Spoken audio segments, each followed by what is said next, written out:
सबसे पहले बात अर्बन नक्सलिज्म की। राजधानी दिल्ली में प्रदूषित हवा को लेकर प्रदर्शन हो रहा था, लेकिन इस प्रदर्शन में जिस तरह के नारे गूंजे वो देश की सुरक्षा एजेंसियों को अलर्ट करने वाले हैं। दिल्ली के इंडिया गेट पर लाल सलाम और मांडवी हिड़मा अमर रहे के नारे गूंजे और इसके समर्थन में पोस्टर भी लहराए गए।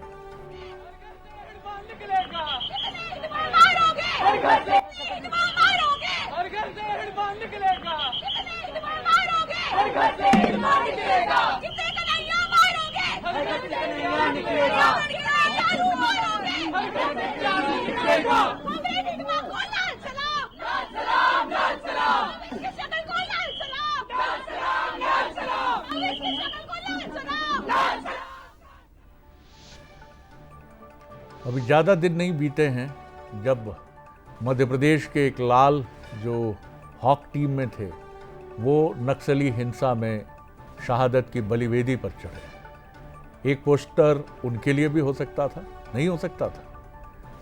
ये चीज़ें बताती हैं कि किस तरह प्रदर्शन हो रहा है दिल्ली एनसीआर की जहरीली हवा को लेकर, लेकिन नक्सली समर्थक नारों ने फिजा को जहरीला कर दिया। ये कौन लोग थे? और इन्हें वो लोग याद नहीं रहते जो सीआरपीएफ के जवान हैं, ऑफिसर्स हैं, बीएसएफ के जवान हैं, ऑफिसर्स हैं। क्या उनकी शहादत को ये शहादत नहीं मानते? और हिड़मा के समर्थन में नारेबाजी। इस दौरान प्रदर्शन कर रहे युवाओं और पुलिस के बीच भिड़ंत भी हुई। पुलिस पर मिर्ची स्प्रे तक इस्तेमाल किया गया, जिसमें 4 पुलिस कर्मियों को तकलीफ हुई है और उन्हें विजन से संबंधित समस्याएं हुई।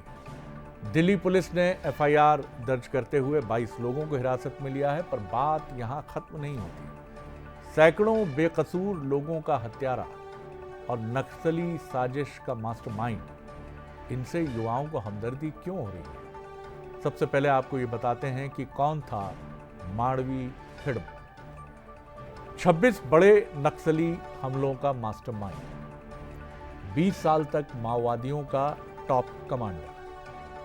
सरकार ने 1 करोड़ रुपए का इनाम रखा था। 2010 दंतेवाड़ा हमले में 76 जवान शहीद, मास्टरमाइंड हिड़मा।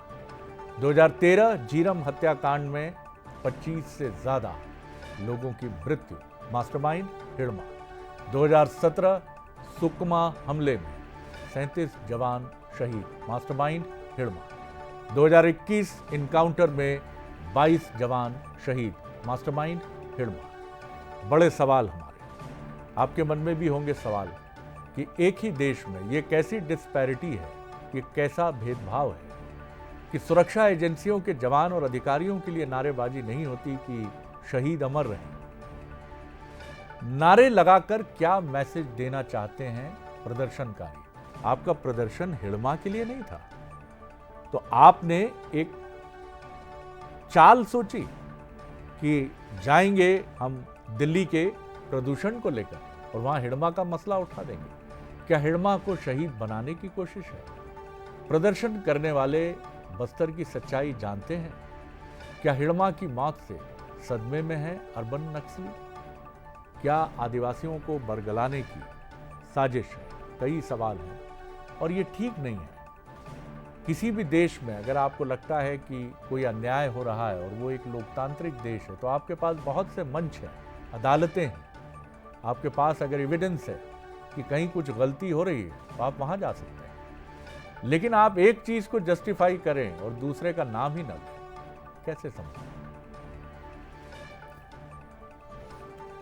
दिल्ली में लगे नारों की गूंज जाहिर है छत्तीसगढ़ तक आनी ही थी।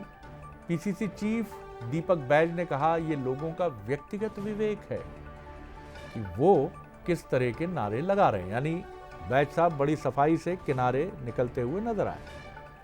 तो सरकार के प्रमुख मंत्री और जिनके पास गृह मंत्री का दायित्व भी है, डिप्टी सीएम भी हैं, विजय शर्मा ने कहा कि नारे लगाने वालों को पहले बस्तर को समझना चाहिए। गृह मंत्री की ये टिप्पणी काफ़ी संजीदगी से भरी है और उन्होंने कोसने से या चिढ़कर टीका टिप्पणी करने से परहेज किया।